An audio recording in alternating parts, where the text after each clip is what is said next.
Hi friends, எல்லாருக்கும் வணக்கம். இன்றைக்கி வந்து ஒரு சூப்பரான ஒரு லஞ்சு ரெடி ஆகிட்டு. இன்றைக்கி வந்து சாம்பார் தான். கத்திரிக்காய், முருங்கைக்காய், மாங்காய்லாம் போட்ட ஒரு சாம்பார். இந்த சாம்பார் வந்து எப்போதுமே வந்து இங்கிட்டு தேங்காய் அரைச்சி ஊற்றி தான் சாம்பார் வைப்போம். இன்றைக்கி வந்து அந்த மாதிரி செய்யலை.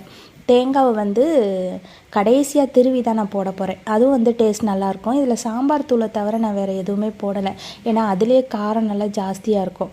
அதனால் வந்து சாம்பார் தூள் மட்டும்தான் நான் போட்டிருக்கேன். காரம் வேணும்னா நீங்கள் வந்து சேர்த்துக்கலாம். அதே வந்து கடைசியாக வந்து ஒரு கைப்பிடி வந்து முருங்கை இலையும் நான் அந்த சாம்பாரில் சேர்த்துக்கிட்டேன். நல்ல வாசமாக நல்லா சூப்பராக இருக்கும். சாம்பார் வந்து ரெடியானதுக்கப்புறம் சைட் டிஷ் வந்து முருங்கைக்கீரை தேவையான அளவு வந்து நம்ம மரத்துலேயே இருக்குது. நான் கொஞ்சம் உடச்சிட்டு உடனே வந்து நம்ம வைக்கிறது டேஸ்ட்டு கொஞ்சம் நல்லாவே இருக்கும். நல்லா நிறைய வந்து தேங்காய் பூ போட்டு கடைசியாக நல்லா பெரட்டி எடுத்தோம் அப்படின்னாக்க முருங்கைக்கீரையும் சூப்பராக ரெடி ஆயிடும். சுட சுட சாப்பாடு, சாம்பார், முருங்கைக்கீரை பொரியல், இது வந்து ஆம்லேட்.